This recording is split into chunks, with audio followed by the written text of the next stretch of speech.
You made him uncomfortable. That's what she said. Right after we finished dinner, Tuesday night, grilled chicken, her new obsession with quinoa, and some pretense of normalcy. She set her fork down like she was defusing a bomb, not detonating one. I was still chewing when she looked me in the eye, dead serious, and said, "You need to apologize to Trent." "Trent," I repeated, like it was a foreign word. "Your gym buddy?" "Yes, you've been giving him looks." He said it's weird, and honestly, I agree. You're being passive-aggressive every time he's around. He's a friend, Tom. You're making him uncomfortable. The fork didn't clatter. I didn't raise my voice. I didn't even blink. Because if I had, something inside me might have cracked open. Instead, I reached for the napkin, wiped my mouth slowly, and asked, "What exactly do you want me to apologize for?" "For making him feel uncomfortable," she said, arms folded, like she'd been preparing this line all day in front of the mirror. "We're adults. Don't make it weird." We're adults. That's rich, coming from a woman whose idea of fitness accountability includes taking gym selfies at 8:45 p.m. with a man whose entire personality is protein powder and tight compression shorts. Let me say this, after you turn 50, you learn not to flinch at every little thing. Someone cut you off in traffic, let it go. Someone thinks you're grumpy at work, fine.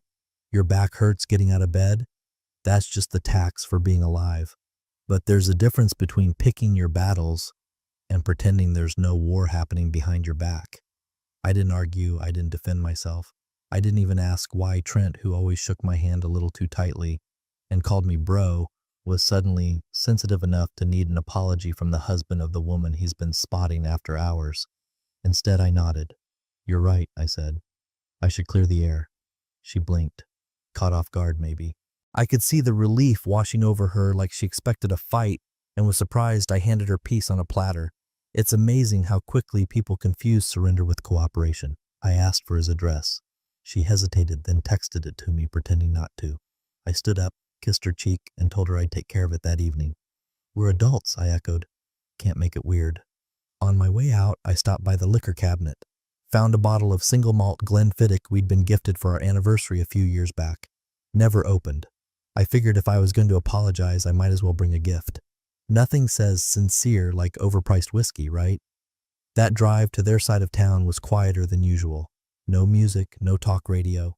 Just the rhythm of turn signals and the quiet hum of tires over asphalt. My thoughts weren't angry. They were clean, sharp, surgical. You'd be surprised how calm things get when you stop pretending you're crazy. Because here's the thing. I wasn't paranoid. I saw the signs. The extra gym sessions. The quick silences when I walked in the room. The way she always turned her phone face down. Even the smell of new cologne on her car's passenger seat belt.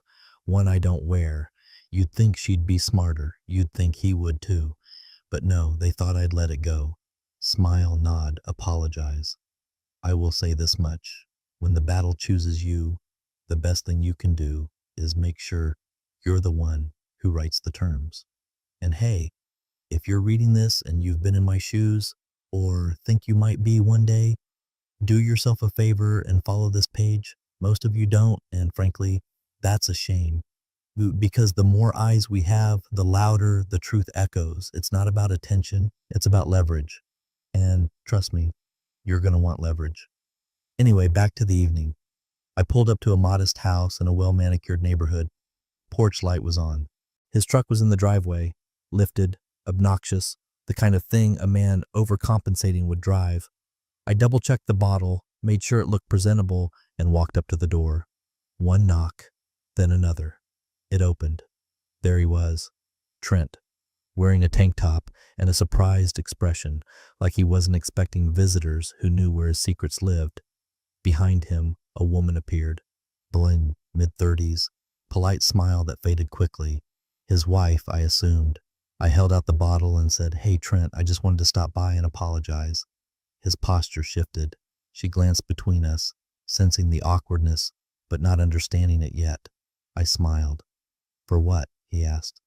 "For making you uncomfortable," I said, "while you were sleeping with my wife." The glass didn't just fall, it shattered. Jessica had been holding it loosely, probably wine, maybe water, who knows. She hadn't expected guests, let alone a man in a pressed polo shirt handing out fine scotch with a casual apology laced in explosives. "I'm sorry," I said again, slower this time, just in case the words hadn't fully seeped into the drywall, "for making you uncomfortable while you were sleeping with my wife." Trent's face twisted like a man trying to sneeze and swallow at the same time. He opened his mouth but made no sound, not even a stammer, just a soft wheeze like the air had decided it was better off abandoning ship. Jessica didn't move right away. She stared at the shards on the floor, then at her husband. Her eyebrows pulled together, confusion turning into slow, widening horror. That look, that, was worth every mile of the drive. No yelling. Trent managed to croak, like he'd trained his entire life for this confrontation to be a screaming match. And here I was, ruining it with civility. "No point," I said, stepping back toward the porch steps. "This isn't a surprise party. Everyone gets their invitation eventually." He didn't follow. Neither did she. I left the bottle on the welcome table by the door, where family photos usually go. Appropriate, I thought. Maybe he could pour himself a glass and reflect on how deeply, thoroughly, and publicly I'd just caved in the floorboards of his double life. And I walked, calm, unbothered, my hands in my pockets, keys already in my fingers before I even reached the car. I didn't look back. There's a specific kind of silence that follows a bomb you didn't hear explode, just the aftermath. That's what surrounded me as I drove home. No music again, just the engine, the night, and the knowledge that the fuse was burning in a dozen directions at once. Back at home, I put the kettle on, not because I needed tea, but because I didn't want to sit. Stillness invites doubt, and I wasn't letting doubt inside tonight. It's funny, people think rage is loud, that it has fists and flames, but real rage is patient. It plots. It smiles while delivering a bottle of whiskey with a pressure trigger truth inside. I imagined what was happening in that living room. Jessica's questions, Trent's half-lies, the cracks forming not just in their marriage but in the mythology they'd built around their little affair. I pictured Jessica asking when it started, if it happened here, in their bed, if their daughter had ever met her. I pictured the panic rising as Trent realized I hadn't made threats, hadn't laid hands, hadn't even raised my voice, because I didn't need to. I'd simply confirmed the truth out loud, and that truth was now oxygen, and fire, and glass on the floor. Marissa texted around 10:42 p.m. "Hey, everything okay?" That was the message, not "how did it go," not "is it done," not "did he accept your apology?" Just that, like she could feel the shift, taste the smoke from the match she thought she'd handed me unlit. I didn't reply. I scrolled, looked at a few group photos from last summer. There they were, Marissa and Trent, side by side during that 5K charity run. Me a few feet away, cropped by accident or design, grinning like a fool. The captions were all innocent. "Best training crew ever. Endorphin high. Power couple vibes." Now they read differently. Now they glared. I opened the security app on my phone, scanned the garage cam. Everything looked in place. But in my mind, I saw the cardboard boxes stacked in the corner, the ones with old invoices, retirement folders, and a hard drive labeled 08-2014 now. Most of those files were digital copies of bank statements, tax filings, emails, but tucked deep in that folder was something else, something that had taken time. Quiet visits to a PI's office, password resets she didn't notice, backups she thought were lost.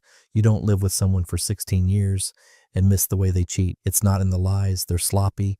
It's in the corrections, the cover stories, the way she started volunteering to drive herself to the gym when she used to ask me to drop her off, the sudden interest in glute day, the way she started locking her phone even at home after years of sharing Spotify playlists without a second thought.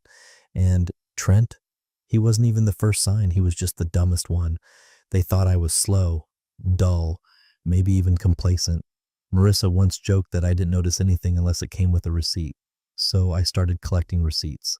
Silently, carefully, like a man preparing a tax audit, but with more betrayal and fewer calculators. Tonight was the first entry, a public record, and I hadn't even opened the good folder yet. She slammed the car door hard enough that the windows shook. I was in the garage organizing socket wrenches by size, half for distraction, half for precision. Some men drink, some scream into the void. I alphabetized tools. The door from the kitchen burst open. "What the hell did you do, Tom?" Her voice had that shrill panic edge I hadn't heard since she dropped her phone in the toilet during a Vegas trip and tried to claim it on insurance, that same frantic pitch, except this time, the water damage was reputational. I didn't turn, just kept fitting the ratchets into their slots one by one. Apologized, I said calmly, like you asked. You went to their house? You told Jessica? Are you insane? That made me chuckle, low, humorless. No, just obedient. She stormed into the garage, phone clenched in one hand, makeup cracked and uneven from wherever she'd been. You ruined everything. I finally turned to her, wiping my hands on a rag. Then it must not have been solid to begin with. She opened her mouth, but nothing came out, just this gaping, furious silence, the kind that comes when someone realizes the script in their head doesn't match the scene they're in. I kept going. You know, I wrapped the bottle, even tied a little ribbon around it, thought that was classy. This isn't funny, Tom. I'm not laughing, I said. And I wasn't. I'd already burned through fury. What was left was smoother, colder, efficient. She glanced around the garage, probably expecting me to throw something or at least feel something, but I was already miles ahead of her. I'd had months to get there. Jessica had called her, apparently. Not once, 12 times. Left voicemails, texts, screenshots. I imagined how it went down. Trent fumbling explanations. Jessica pacing the kitchen, realizing this wasn't just cheating, it was exposure. And then her thumb going wild across the screen, calling the woman who had just detonated her marriage like it was leg day. Marissa finally broke the silence. Why didn't you come to me first? We could have talked about this. Handled it like adults. I gave her a long look. You mean like adults who gaslight their spouse and screw around behind their back? Her face twisted. Oh, come on. You've been paranoid for months. No, I said, I've been aware. You just didn't like the version of me that stopped smiling through it. She was breathing hard now, pacing like a tiger in heels. This isn't just about us anymore, Tom. Jessica's threatening to call my boss. She's furious. She says she might go public. Do you have any idea what this could do to my reputation? There it was. My reputation. Not guilt. Not remorse. Not even a weak apology. Just fear of consequence. I tilted my head. You're worried about your reputation? You mean the one that couldn't lift a dumbbell without Trent's hands on your hips? That reputation? She lunged forward and slapped the rag off the workbench. It hit the floor with a soft, pathetic flop. You're sabotaging me, she snapped. No, I replied. You did that all on your own. I just took away your hiding spot. She froze. For a moment, I thought she might cry, but it passed. Marissa doesn't cry unless there's an audience. Instead, she clenched her jaw and hissed, I trusted you to handle things maturely. And I did, I said. I didn't scream, didn't threaten, didn't cheat. I handled it. And now, I'm done handling you. I turned back to the tools, aligning the screwdrivers. Behind me, I heard her footsteps. Fast, retreating, angry, the door slammed shut. I stood there, surrounded by order, neatly labeled drawers, precision, control, things that made sense, and still a storm raged behind that kitchen wall. Phone calls, group chats lighting up, Jessica's voice, sharp and hurt and now empowered, Trent scrambling to protect what little was left of his dignity, and Marissa standing in the wreckage of her own decisions, looking for someone to blame. She wouldn't find him in this garage. She'd already buried him long before I ever showed up at Trent's door with a bottle and the truth. By Friday, the gym was a minefield of side eyes and, hey, have you heard whispers? Not loud, not direct, just enough to fracture the air. Trent showed up that morning like nothing had happened. Bright red tank top, overconfident swagger, flexing like he hadn't detonated his life in a beige suburban kitchen. But within minutes, you could tell something had shifted. People didn't nod, they didn't fist bump. His usual yo bro circle peeled away, pretending to stretch or check their phones. Jessica had wasted no time. The day after my visit, she met with a lawyer. 2 days later, she packed up half the house and filed for separation. There was no dramatic scene, no screaming match in the driveway, just movers. Quiet, efficient, deliberate. Like she'd rehearsed it in her head 1,000 times and finally decided the curtain was up. Trent hadn't seen it coming. And now? His name was radioactive. The gym revoked his guest privileges, then his membership. Too many complaints, they said. Too many discomforts. a polite way of saying no one wants to sweat next to a cliche with wandering hands. He tried to post a sweaty selfie later that weekend, captioned it something desperate like, "Growth comes through adversity, grinding harder than ever." Not a single like. Marissa, meanwhile, was unraveling by the hour. She tried to host wine night on Saturday, her usual trio of neighbors who used to rotate whose turn it was to vent about our men. Only two responded. One canceled last minute, the other showed up, stayed 20 minutes, then claimed her kid was sick, left behind a half-eaten cheese board and a very full bottle of Chardonnay. Marissa sat on the back deck after they left, scrolling through texts and seeing no new messages, no notifications, just empty space where validation used to live. She still hadn't figured it out yet, the way reputations rot quietly before anyone says a word. It's not dramatic, it's surgical. People start inviting you less. Responses get delayed. Eye contact shortens. It's exile by social erosion. And I cleaned the gutters. I organized the basement. I went to work like nothing was wrong, because for me, nothing was. My world had been built on quiet structure and facts. Hers, on perception, and perception was hemorrhaging. By Monday, word had reached Trent's job, some wellness initiative he led at his company, mentorship for new hires, leadership training, public speaking on accountability. The irony practically wrote itself. Jessica, bless her, had forwarded a few well-timed screenshots to HR, not angry ones, just factual. Trent confirming it wasn't just a fling, begging her not to go public, admitting to multiple lapses in judgment and a connection with Marissa. He was placed on temporary leave by midweek, pending internal review, they called it. I got an email from someone in our HOA the same afternoon, informal check-in, wanted to confirm a few facts. Said a couple of residents were concerned about some recent revelations, and would I be willing to chat? I replied simply, "Happy to help, I support transparency." No one asked me to elaborate. That night, Marissa confronted me again, this time softer, the edge dulled by exhaustion. "I feel like I'm being targeted," she said, eyes red, mascara smudged. "People are treating me like I did something to them." I looked at her and said nothing, because really, what was there to say? She had played house with fire and acted surprised that the neighborhood could smell the smoke. I didn't have to tell anyone. I didn't shout. I didn't post. I didn't even gossip. I just held up a mirror, and people ran with what they saw. She paced the kitchen, muttering about toxic women, about how Jessica was manipulating the story, about how I could stop it if I wanted to. I was at the sink, rinsing my coffee mug, calm, present, unmoved. "You could fix this," she said, turning sharply. I dried my hands on a dish towel. "It's not broken," I said. "It's revealed." She stared at me like I was speaking another language. And maybe I was. Because Marissa had spent her entire life painting over cracks and calling it design. But now the paint was peeling, and the wall behind it wasn't just cracked, it was hollow. I left her there, pacing and spinning and grasping for a version of herself that the world no longer bought. Upstairs, I opened a document on my computer, a folder marked Legacy, inside spreadsheets, contact logs, a timeline. It wasn't revenge, it was architecture. The envelope was thick, cream-colored, no return address, just her name typed in crisp black letters and slid under the front door like a polite threat. Marissa found it while making coffee, barefoot, wearing that old oversized hoodie she thought made her look effortlessly disheveled. Her hair was matted on one side. She hadn't slept well. The living room was quiet, save for the drip of the Keurig and the soft hum of something slipping entirely out of her control. She tore the seal with one finger and unfolded the papers. The first line stopped her cold. Notice of transfer, allocation of joint marital funds to independent trust. It was real, stamped, signed, dated. She read it twice before flipping through the next set of documents. Legal language, quiet, surgical.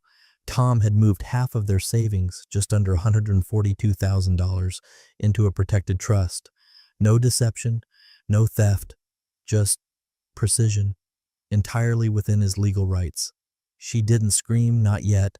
Her eyes darted down the page until she saw the clause that gutted her. Beneficiary, to be determined by grantor at a later date. Not her, that much was obvious. She reached for her phone and called me. Straight to voicemail, again. The third document in the packet was even worse. A deed transfer confirmation. Subject, removal from joint mortgage / property title adjustment. She scanned, heart thumping louder than the coffee machine. I'd removed myself from the house, from the liability, from her. In one sweep, I'd given her the full ownership she claimed to want last year during that I just need my own space phase. I remember it well. We'd been standing in the kitchen, her arms crossed, saying, I just want to feel like this house is mine, you know? Well, now it was. All hers. Every inch. Every pipe, crack, and tax obligation. I didn't take a dime from the equity, didn't demand a payout, no angry email, no request for appraisal, just, gone. Detached, efficient. She dropped the packet on the table like it had burned her fingers. When the panic finally kicked in, it wasn't about the money. It was about what it meant. She knew what people would say, that he left with nothing because he doesn't care anymore, that he's not even fighting. He's just gone. And worse, if he's letting go of all that, what else has he let go of? Her face crumpled, not with tears, but with fear. Real fear. Not the performative kind you post about with wine and self-care hashtags. This was the kind that settles in the pit of your stomach and whispers, you don't control the story anymore. She called her sister. No answer. She texted Trent.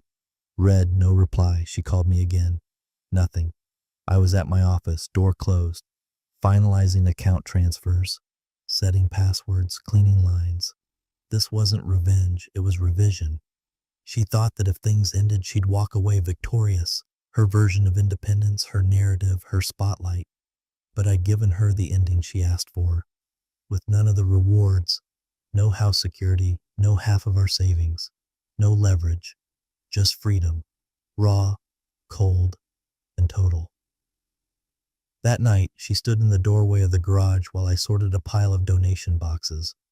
You're not even going to discuss this with me? She asked. I didn't look up.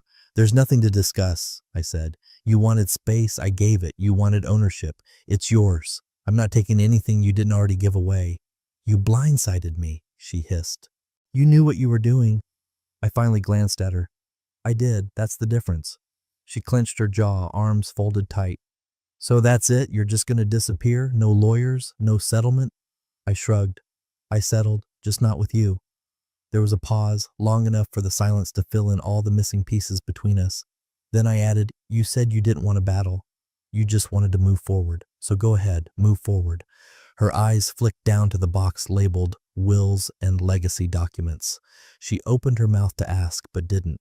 Instead, she turned and walked back into a house that now, officially, legally, completely, belonged to her, and only her. It was the same gym where they met, the same one she swore was just a place to de-stress, where she spent an extra hour after class because the sauna helps with cortisol, the same gym where I used to drop her off during lunch breaks, like some dumb husband who believed routines meant safety. That morning, I parked in the same spot Trent used to use, corner of the lot, 2 spaces from the row of planter trees. I'd watched enough footage to know. The front desk kid greeted me with that pre-caffeine daze you only get at 7:40 a.m. Hey, Mr. Collins, he said, scanning me in. You haven't been in for a while. Back on routine, I replied. I wasn't wearing gym clothes. Instead, I walked straight to the back office, past the posters about Zumba schedules and protein brands no one buys, and knocked. Darren, the owner, answered. Late 30s, ex-military, serious about PR. He looked surprised. Tom? Everything okay? Yeah, I said. Can we talk? He led me inside, closed the door. No questions. I pulled the flash drive from my pocket and set it on the table between us. He stared at it like it might beep. I'm not here to make demands, I said. No threats, no drama, just facts. He hesitated. I'm not sure I follow. That's okay, I said, sliding the flash drive closer. You will. We plugged it into his desktop. No narration, no angry red circles on the screen, just silent footage, time-stamped, clips taken by the PI I'd hired 6 weeks earlier. He was good, subtle, legal. They started with a hug, a little too long. Nothing scandalous until you watch the next one. A week later, same hug, same hands, but this time his fingertips slid under the hem of her hoodie. Then came the parking lot, a shared lift to a hotel. 2 hours later, a shared lift back. Receipts, room numbers, hotel security logs, publicly accessible, if you know how to ask. Then texts, blurry photos of a screen Jessica had caught when Trent left his phone open on the counter. I had them enhanced. Dates, names, flirty half-jokes that were supposed to die in the scroll. Darren leaned back, rubbing his eyes. Jesus. I didn't say anything. Just let the weight of it all settle. He took a moment, then looked at me cautiously. So, what are you hoping I do with this?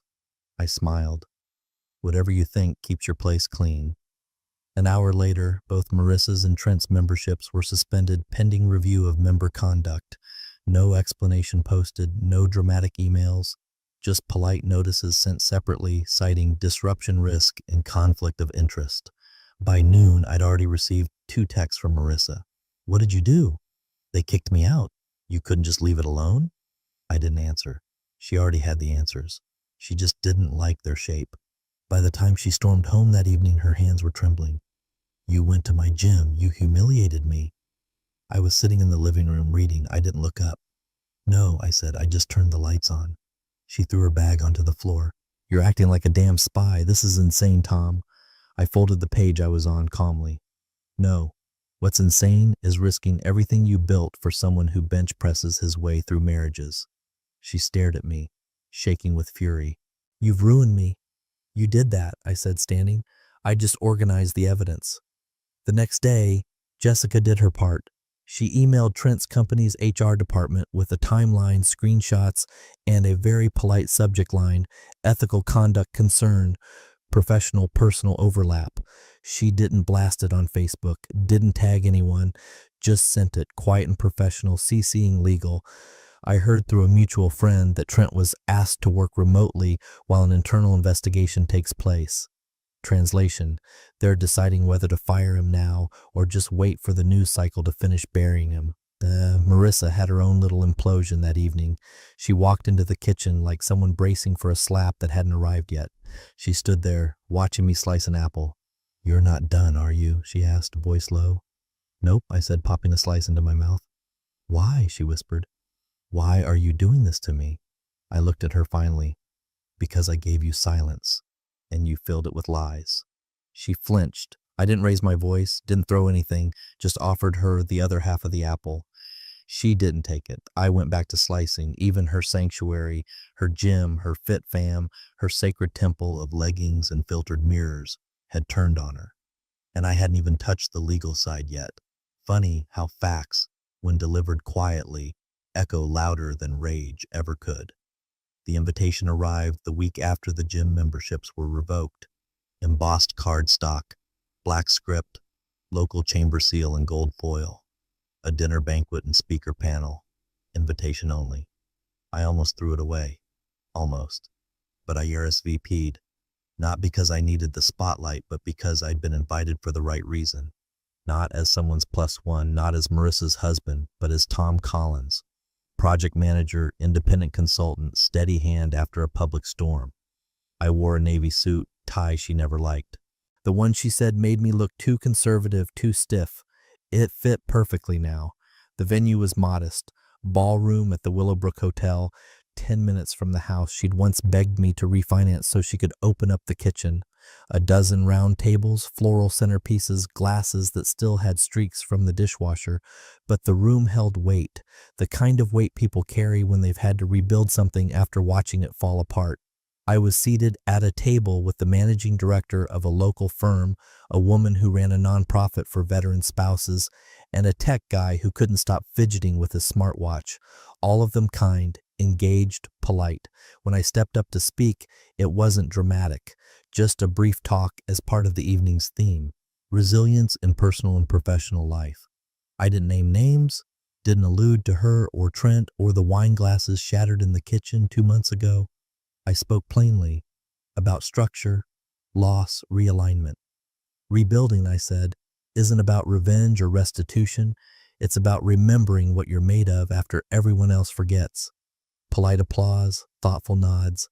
Then a man near the back raised his hand. What's the first step, he asked, when everything falls apart? I paused, looked at the floor, then back up. Silence, I said. Let them wonder. Then let them watch. That was it. the line that got quoted later in 3 LinkedIn posts and in a chamber newsletter blurb. No anger, just calm clarity. Afterward, a woman from the city zoning office shook my hand. We should talk about working together. I think people respect how you carry yourself. I thanked her and left with a slice of chocolate cake in a box, untouched. I didn't post about it, didn't share photos, but others did. One of those photos found its way to Marissa 2 days later via Emily, the neighbor she used to drink rosé with on Thursday nights, the one who stopped answering her texts since the Jessica fallout. The picture showed me standing in front of the banquet crowd, one hand on the podium, expression neutral but composed. In the background, the banner read, "Forward together, leadership in adversity." Marissa called Emily instantly. "You were there? You didn't say anything?" Emily, ever the diplomat, just said, "You weren't on the guest list." Marissa hung up. That night, she paced the hallway like a ghost in her own house.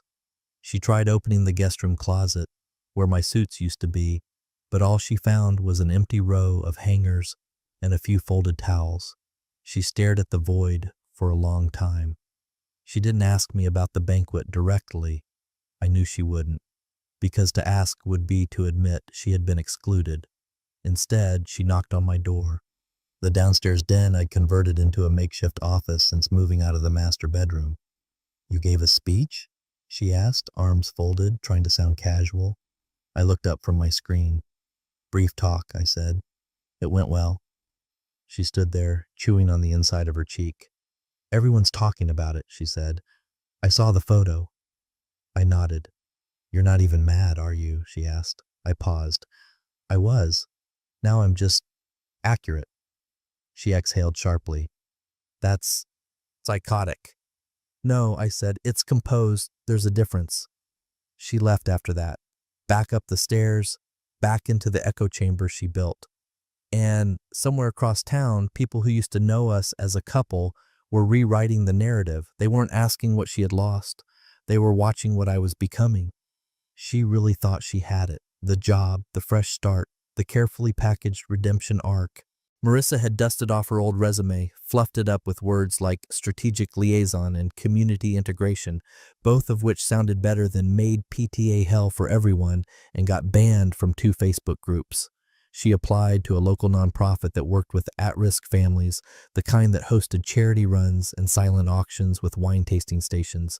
Clean work, soft lighting, plenty of optics. They called her back within a week. 2 rounds of interviews, both virtual. She wore that periwinkle blouse she used to save for real estate showings, smiled wide, told them she was passionate about creating stability for families in transition.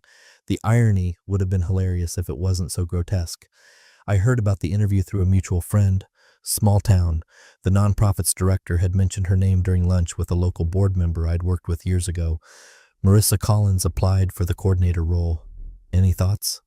The man hadn't even blinked, just said, "Let me check." A day later, he forwarded me the name of the hiring committee chair. I didn't make a call. I sent a package. It wasn't loud, no demands, no threats, just a manila envelope. Inside, selected documentation from the PI I'd used, dates, screenshots, a printed statement from Jessica stamped by her attorney, a timeline. Discretion matters when you're protecting public trust. On top was a single-page letter signed only with my name. Character is everything when representing families. I didn't expect a thank you, didn't need one. 3 days later, Marissa got the email. She was in the kitchen, half-dressed, coffee in hand. I could tell something was off by the way she hovered by the sink, rereading it with that twitch in her jaw she used to get when things didn't go her way. But there was no one left to blame. Polite language, generic phrasing. "We appreciate your time and interest. After careful consideration, moving forward with another candidate whose experience more closely aligns with our mission. No feedback, no room for follow-up." She sat at the counter in silence. Didn't rage, didn't cry, just stared at her reflection in the black screen of her dead tablet. The way some people look at a door they thought would open, but instead quietly locked itself from the inside. Later that afternoon, I overheard her on the phone with her mother. "I don't know what happened. I was so close, Mom. They loved me. One of them even said I had the most engaging presence." She paced the kitchen barefoot, whispered, "Do you think Tom would do something? I mean, he's not vindictive, right?" Her mother's voice was muffled. I only caught fragments. Marissa sighed. "Yeah, no, he wouldn't. He's not that kind of guy." I smiled quietly. In the office. Not that kind of guy.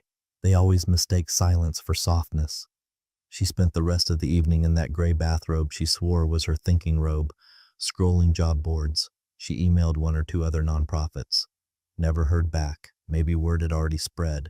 Maybe they just didn't like her resume. Either way, doors were closing. And not loudly. She tried to reconnect with a few old contacts, sent awkward, breezy texts like, "Hey stranger, thinking of getting back into the nonprofit world. Any advice?" Most left her on read. A few replied with polite distance, "Wishing you the best." Or, "Not hiring right now, but we'll let you know." They wouldn't let her in. Not because she cheated, not because she was messy, but because she didn't think it mattered. Because she stood in front of people and sold herself as a pillar for families. While building bonfires behind her own, the world didn't cancel her. It just quietly adjusted, and every place she tried to plant her new flag had already been warned that the ground was scorched. It was the Williamses, Jason and Elle. They used to be Marissa's go-to couple for passive-aggressive wine nights, the kind where they'd all pretend to care about school fundraisers, then end the night mocking their neighbors' lawn decorations and debating whether gluten was a government lie. Marissa adored Elle, mostly because Elle let her talk uninterrupted for hours and never asked follow-up questions. Jason was quieter, but solid, the kind of guy who built sheds for fun and wore flannel unironically. We'd nod at each other during neighborhood BBQs like two hostages waiting for the ransom to clear. I never expected their text. "Hey Tom, Elle's making cinnamon rolls this Sunday. Want to come by?" I paused when I read it, not because I was surprised, but because of how casually the shift had arrived. I said yes. They lived 3 streets over. Big deck. Smelled like orange zest and sincerity when I walked in. Elle hugged me. Jason handed me a coffee. Their teenage son, Nick, was at the table, laptop open. "Mr. Collins, hey, you're good with resumes, right?" I sat beside him and helped tweak his college project, a digital portfolio for a youth engineering internship. He was sharp, asked smart questions, the kind of kid who watched you while you explained things and actually listened. Elle snapped a photo while I was helping him line up a PDF header. "Sorry, had to," she said, laughing. "It's nice seeing you here." Later, they posted it. Casual, one photo of me and Nick at the table, heads close, both smiling. Another of Jason pouring orange juice, captioned, "Brunch with good people." That's it, no drama, no undertones, but the undertones were loud. I didn't even see the post until someone else sent it to me. Marissa did, though. She saw it while scrolling, alone, half-eaten salad in front of her, the couch a mess of throw blankets she never used before I moved out. She didn't like the post. She commented, "Nice to see he's moved on." The kind of sarcasm that tries to pass as breezy but lands like a cracked wine glass. Elle replied first. "He didn't move on, he just moved smart." No emoji, no fluff. Jason liked the comment. So did 6 others, including a woman Marissa used to get facials with. She stared at the screen for a long time, then refreshed it, then checked the post's likes. No one she thought would pick his side had commented, but they had all seen it. And not one had messaged her. Not one had replied to her little jab. The silence around her was thickening, not softening. She messaged Elle privately. I only saw it later when Elle showed me out of sheer disbelief. "Didn't realize brunch came with a side of betrayal." Elle responded the next morning. "Didn't realize friendship came with terms." Marissa didn't write back, but she started noticing it more after that. The couple from yoga who used to invite her to their 4th of July cookout, their invite never came. The girl she used to gossip with in the sauna, now posting heart reacts on my motivational posts. Even her old coworker Janet, the one she always mocked for dressing like a depressed Target mannequin, shared my chamber speech video with a comment. "Wisdom is quiet strength." The shift wasn't a landslide, it was a drip. A slow erosion of the idea that she was the center of any story. She stood at the edge of it, trying to play victim without an audience. The house felt colder. She turned the heat up even though the thermostat said 71. She stayed up late, scrolling, looking for signs she hadn't lost everyone. But the algorithm doesn't lie. It knows who's watching and who's already forgotten you were ever part of the conversation. She knocked softly 3 times, like she wasn't sure she wanted anyone to answer. I knew it was her before I even looked through the peephole. You can tell when someone's at your door, not because they want to be, but because they don't have anywhere else left to go. The hallway outside my condo was quiet. She stood there in a black coat that didn't suit her, hair tied back the way she used to when she wanted to look put together, but not trying. I opened the door and leaned against the frame, calm. For a second, we just looked at each other. There was a flicker in her eyes. Not hope, not yet, but something just beneath it, like a thread she was debating whether to tug. I never really said I was sorry, she said, voice low, barely above the hum of the city behind her. I nodded slowly. Yes, you did, I replied. You just didn't mean it then. She blinked. Like that stung more than it should have. I wasn't cruel when I said it. I wasn't anything. Just honest. She shifted her weight, clutching her purse with both hands, like she needed something to hold her together. Is there anything left? She asked. A whisper. A last throw of the dice.